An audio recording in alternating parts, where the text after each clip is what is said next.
A&E now presents an enlightening documentary on the dance, Ballerina, hosted by one of ballet's most respected performers, Natalia Makarova. Today's program focuses on ballet's great classical roles and their interpreters.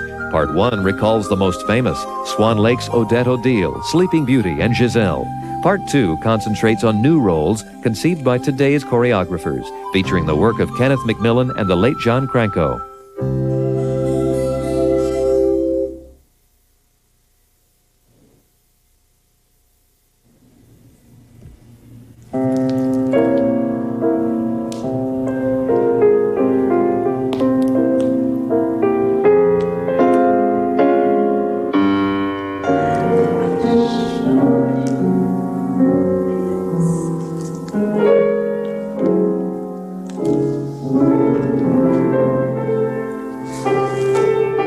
The art of the ballerina is constantly stretched. In each generation, new choreographers seek new means of expression, placing greater and greater demands on us, and extending the language of the dance.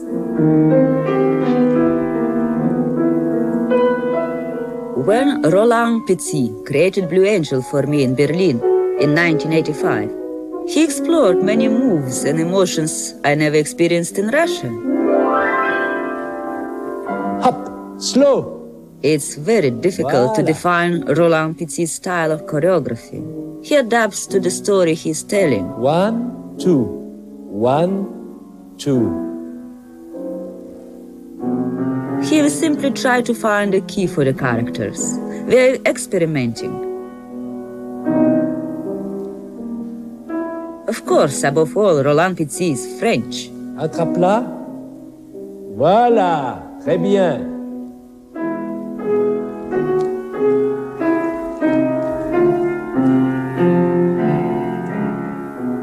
Et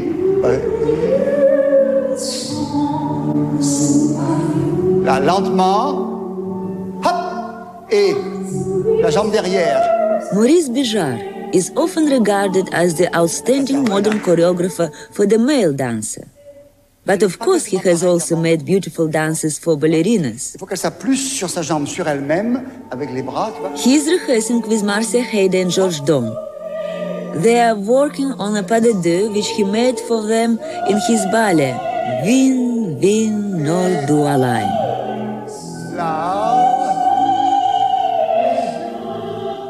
Of course, the classic create the idea of the ballerina because the dance of the boy was very much behind, just to lift the girl and just to help the girl and just to be the cavalier of the girl.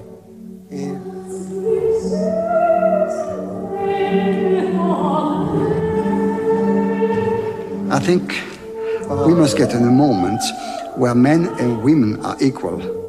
It's been a period in the Romantic era when in the ballet it was only women on stage and the men were just here to help. And then it's been changing, and then we have to push the men to dance and to be better with technique, with strongness, with virtuosity, and a good challenge with the girls, you know. And I think now it's equal. Et tac. Et un très léger, hop. Et 2, 3, hop, arrondis bien, tac, tac, hop. And in New York, Jerome Robbins, choreographer of West Side Story, Fiddler on the Roof, Fancy Free, Dances at the Gathering, and this one for Mikhail Baryshnikov and me, Other Dances.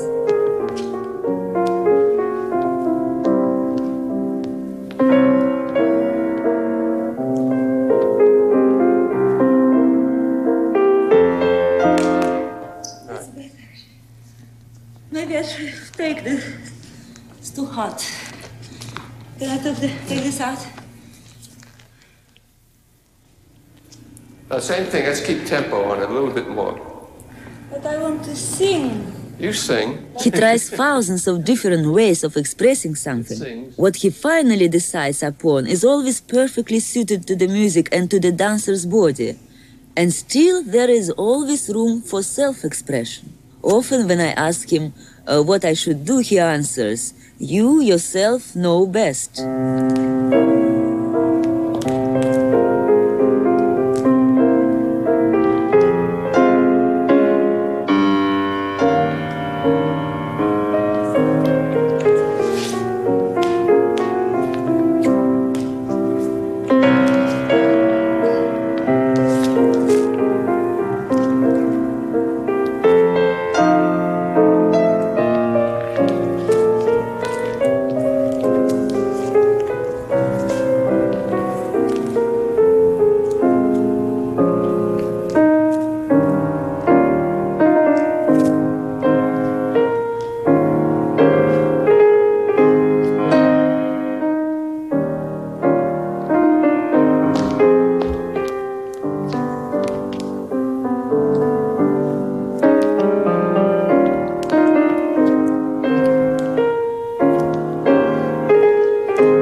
you speed up. You do 1, 2, 3, 4, 5, 6, and then 1, 2 again. Sometimes you go up on the 1.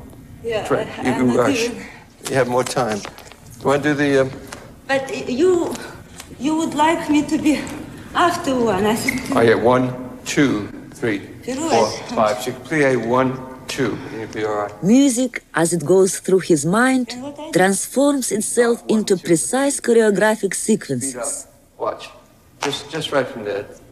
From The third one. All right? And... I didn't, just a little bit before. 4 bars.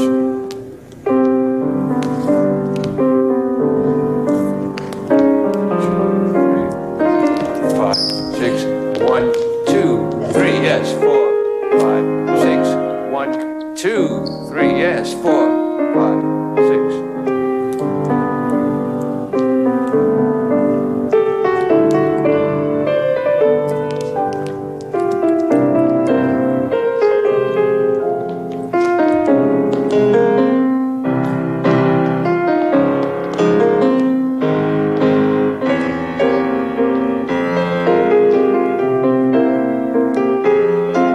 Robbins is the most romantic of modern choreographers. He seems to have an innate sense of movement that is always controlled.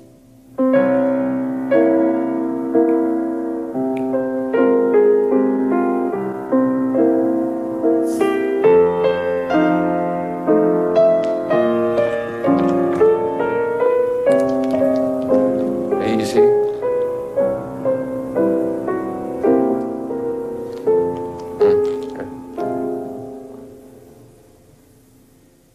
Jerome Robbins, a poet of movement. Works of his, like other dances, are of course firmly based on the principles of classical ballet. And it is still the great classical roles by which the ballerinas of each generation are judged. What is the difference between a good dancer and a ballerina? Same thing, except a ballerina is much better. Always. The ballerina is perfect. There's nobody perfect. The ballerina has to be perfect, like a prima donna. Has to be perfect. She has to be the top of her classical area. She has to be able to do Swan Lake, Giselle, Sleeping Beauty perfectly. Then she can be a ballerina. Anthony Tudor is right. Those 3 ballets give to ballerinas such challenging roles. Aurora in The Sleeping Beauty, Giselle, and this one, Odette, in Swan Lake. A princess cast under a spell becomes Odette, the queen of the swans. The wings start here, yes? The spell can only be broken if a man promises to love her and be faithful. And he's there. You can look at him through your wing. In the second act, she meets Prince Siegfried. Okay, let me see. I first danced Odette in Swan Lake at the Kirov 25 years ago.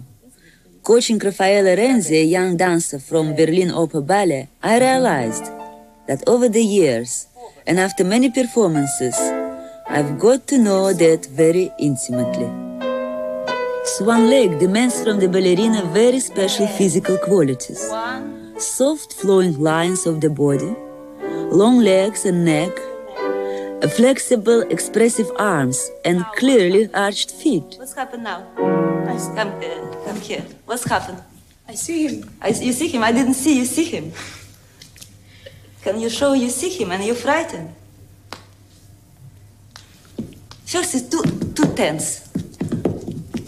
Where is he? What is he? Yes. Okay, everything frightened, yes? Nervous.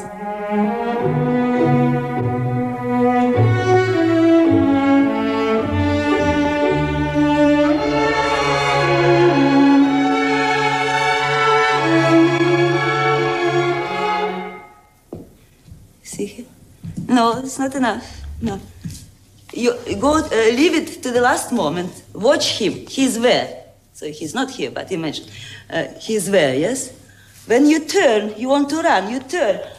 But head coming first, because you don't want to lose his action.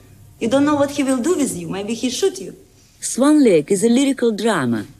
and it requires not only impeccable technique, but a special gift for dramatic expression. Again, look and close. Cover yourself with the wings. Here. Right, that's better neck. Don't forget to use the neck. Over the years, in my own performances, my interpretation of Odette has changed. At one time, I danced her as a frightened, fluttering bird maiden. Later, I softened the bird-like mannerisms and concentrated on her human nature. But this was going too far. Then, I believe, I found the golden mean. Odette is an enchanted bird maiden who knows her fate. She knows that the desire for human love can only end in failure. Well, we have to start all again. You need a lot of work for that. You have such a nice extension, why don't you use the leg from the Jean? Have to be here. Give me your leg. You see, you can be here. And I see only this way. Why? Why don't you use one round the Jean? Go up. And do it without point. Just show me one round the Jean. No, you're doing this and after that. Where is the... Around and continue together leg. Not just one part leg and after other part leg. You know, around,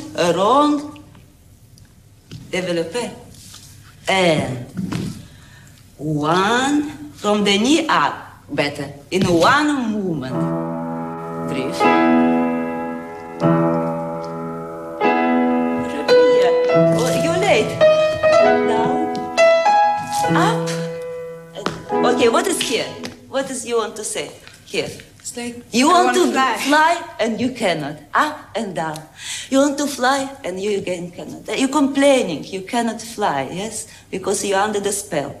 So let's do with that feeling, not just to do rond de jambe. All right? And pull up here. Push the floor away, floor. Let's see rhythm down. Close, yes? And no, I didn't see position. Yeah, parada, pause. I have to take picture from.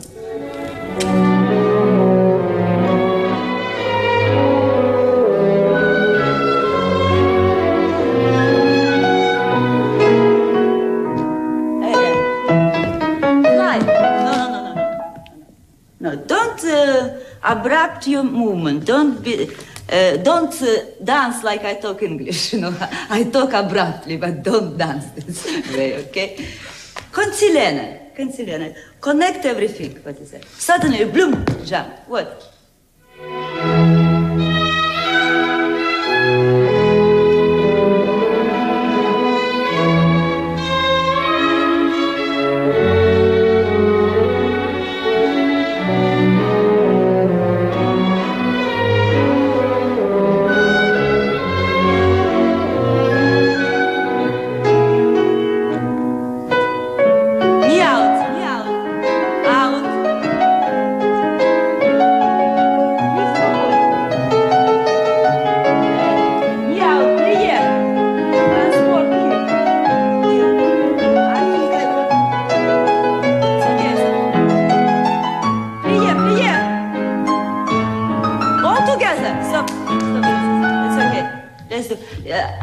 I remember myself, I think it's better if you want to take.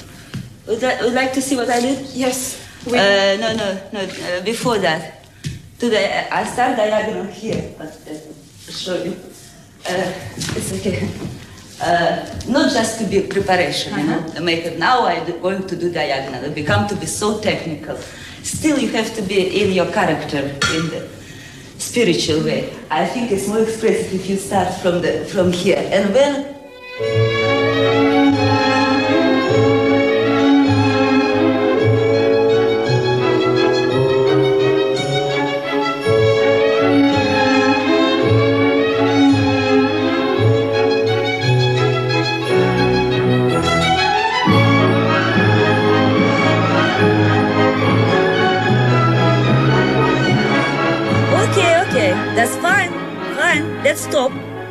Okay. Good, but your arms not classical shape. So, or you do swan arms on the pirouette, yes? And so you have to breathe during pirouette, or you just do classical, yes? Choose. In the end, the interpretation must come from the spiritual qualities of the ballerina. The final choices must be hers. Yeah, because I start to do this, no? Don't do that. Academic purity dictates the steps. The rest is up to her.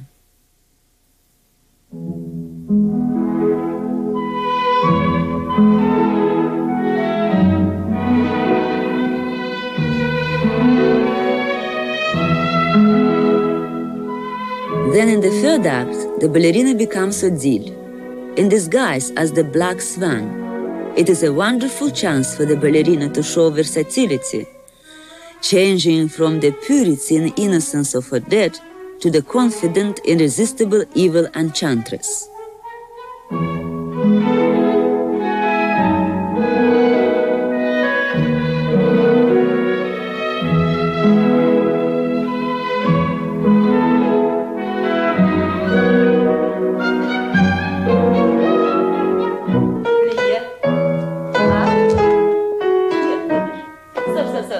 Black swan, yes? It's not white swan. So it's different energy, different temperament, different character, yes?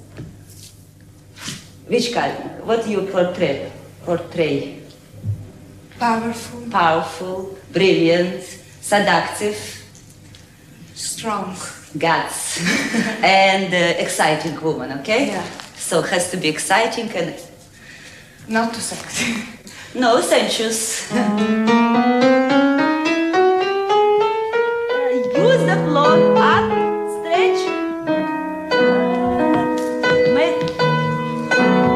Strier, stay.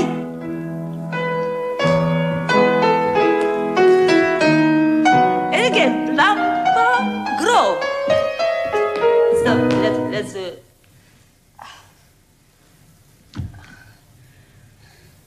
Well, it's too early to think about projection and character, but it will help you technically if you really not only think about technicality.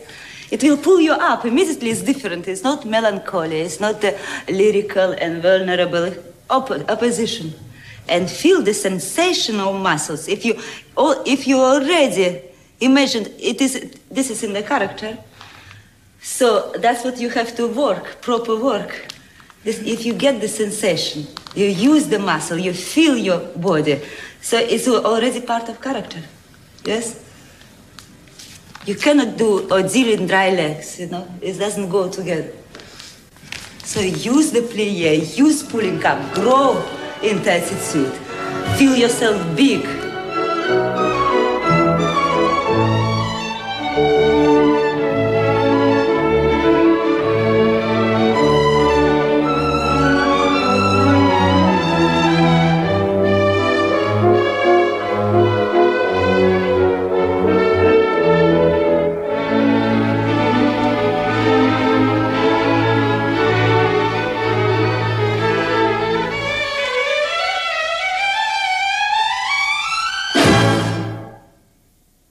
The second great classical role by which a ballerina is judged is Aurora in Sleeping Beauty. And we are compared with the legendary performances of the past. Fortunately, we have proof of one of those legends.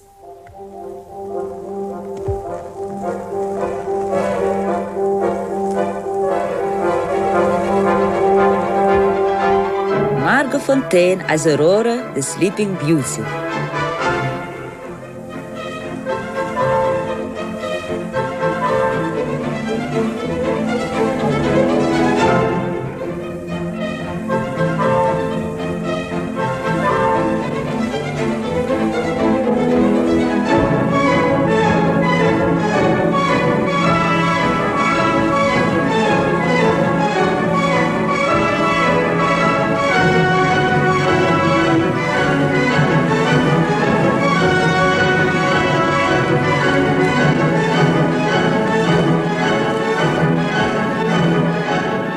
Fontaine bringing to the role everything it requires: classical purity and the radiance of eternal youth.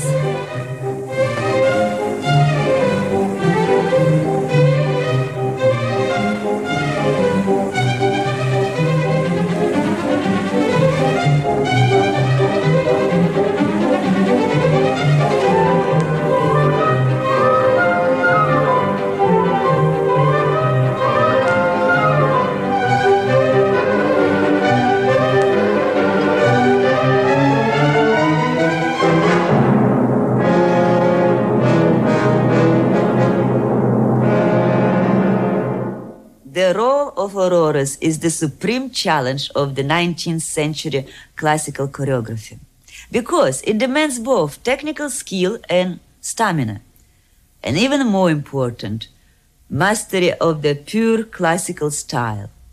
Watch out for the quadruple pirouette towards the end of this performance of Aurora's solo by Elisabeth Platel of the Paris Opera Ballet.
The third great role, my favorite, is of course Giselle, the tragic story of a young peasant girl who goes mad and dies of a broken heart when she is jilted by a nobleman, Albrecht, and after death comes back to save his life.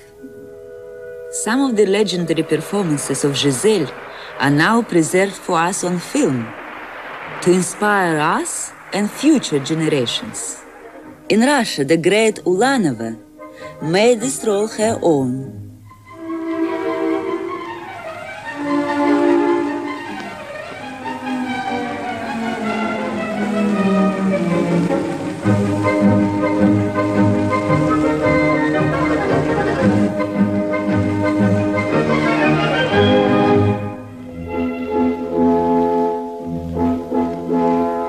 Alicia Marco was one of the greatest performers in the West.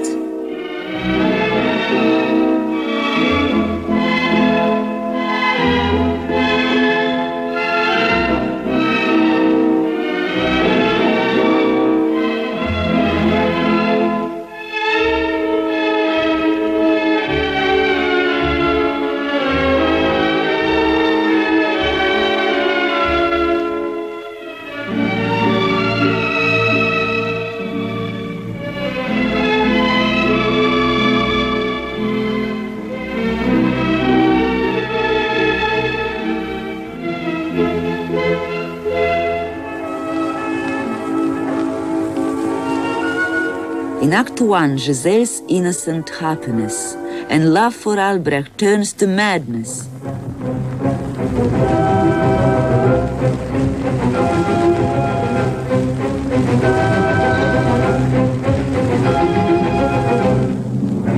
She dies of a broken heart as the curtain falls.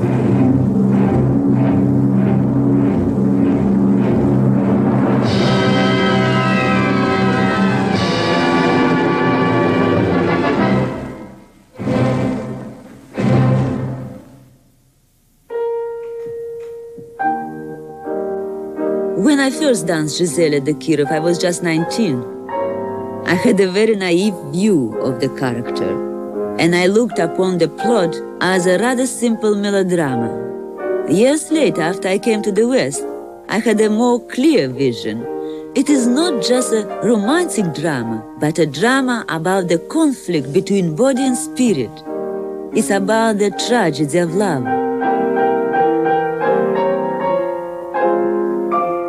In the first act, the lovers are happy, but they cannot be united in the flesh.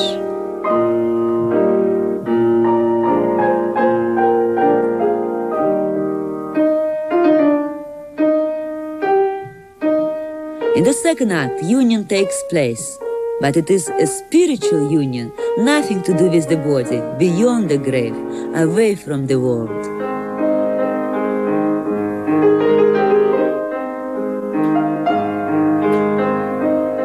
Both acts of Giselle are manifestations of her soul. Her various states, but her soul is one.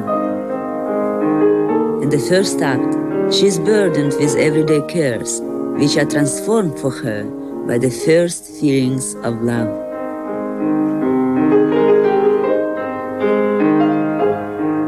In the second act, her soul, purified of all that worldly, superficial and ordinary, is full of regal quietude and wisdom. This is the feminine soul in its purest aspect, its essence. She is a symbol of eternal femininity.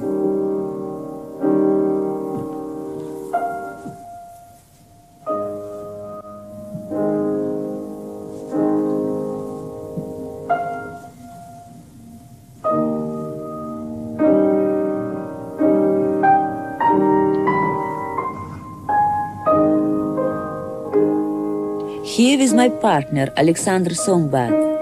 I must overcome the sense of being tied to earth. I try to be simple, light, and weightless.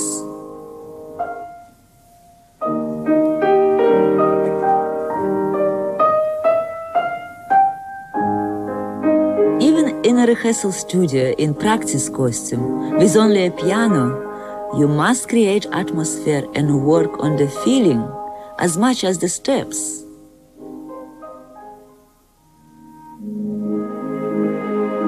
Then in performance, in the presence of an audience, especially in Giselle, I must leave my flesh in the studio and let the spirit take over.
It is always a great challenge to recreate the great classical roles, to give new life to the classics. But ballet cannot survive and thrive by only recreating the past. I left Russia because I wanted new roles. I needed the excitement of working with new choreographers. Choreographers like Kenneth Macmillan. I think all the big roles I've created for the female dancer have been dramatic roles. In some way, the character has been changed throughout the evening, usually disastrously, to that character. They're usually in a historical setting. They're not required to do the petit pas acrobatics like the 32 fouettes or the fish dives of Sleeping Beauty. I'm asked them to express more through their body than just that. They're really tragic heroines.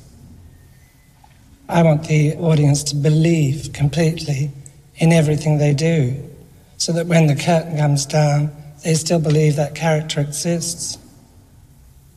We're living now, and there are things surrounding us that don't apply to the 19th century classics anymore. And I felt ballet had to grow up a bit. In the first act of Kenneth Macmillan's ballet Manon, Manon arrives in Paris as an innocent girl. She meets her brother Lescaut. He is happy to sell his sister to a much older and very rich Monsieur GM. He brings Monsieur GM to Manon's lodgings. Monsieur GM gives Manon a diamond necklace and a beautiful coat. Manon has already met the young de Grieux. He truly loves her, but she is more attracted to the wealth that Monsieur GM offers her. What fascinated me about Manon, the character, was that he was a young girl who wasn't afraid of sex or guilty even about it. What she was frightened of was being poor, really, in her mind. And she would do anything to get rich, even betray her lover. For Manon, I make myself very French. I speak French before the performance. I flirt with the men around me. Perhaps they think it's my personality, but really it's Manon, the character. I try to find the right feeling, mood, gestures, and I cannot drop that right away after the performance. Often it stays with me for days afterwards, sometimes longer.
Like many choreographers, Kenneth Macmillan turned to the tragic story of Romeo and Juliet.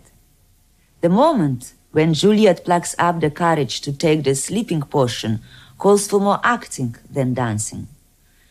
In contrast to Manon, the calculating woman of the world, Juliet is a frightened, desperate young girl.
Another modern choreographer who will be recognized as a master in the future is John Cranko. He died in 1973 at the age of 46. He also created a wonderful Juliet, first of all in 1958 at La Scala, Milan, for Carlo Fracci. This is the final scene.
I must admit, I would love to have had the experience of creating that role with John Cranko, of being his muse.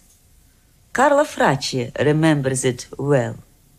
You know, first we went, you know, to see a movie of Romeo and Juliet in Milano. Ulanova, she was dancing.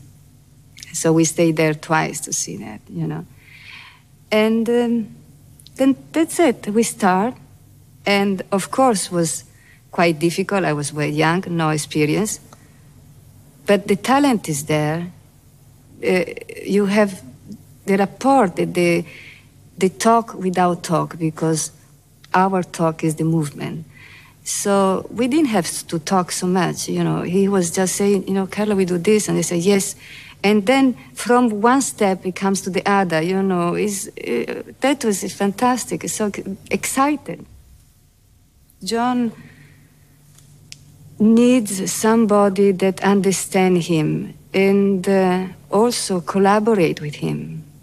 I was, you know, very quiet, say, John, what do you think?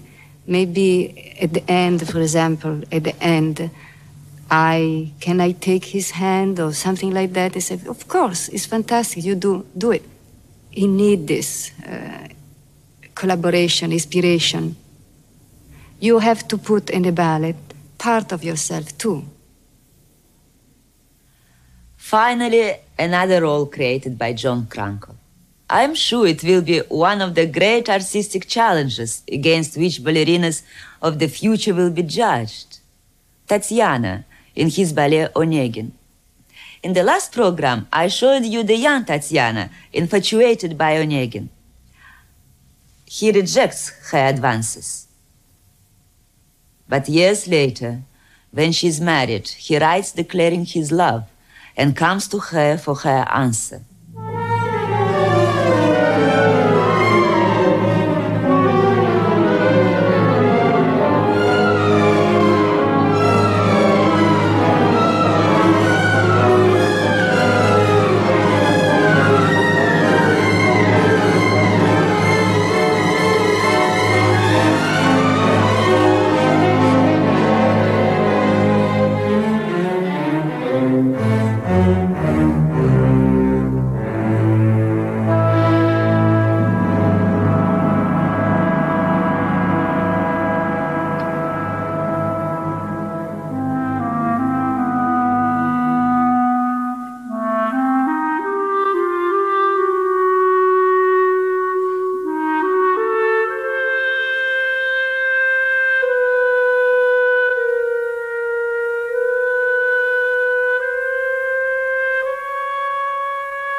Coming up tomorrow on Ballerina, the tradition of passing on one's knowledge and skill to future ballerinas, as Ballerina continues tomorrow.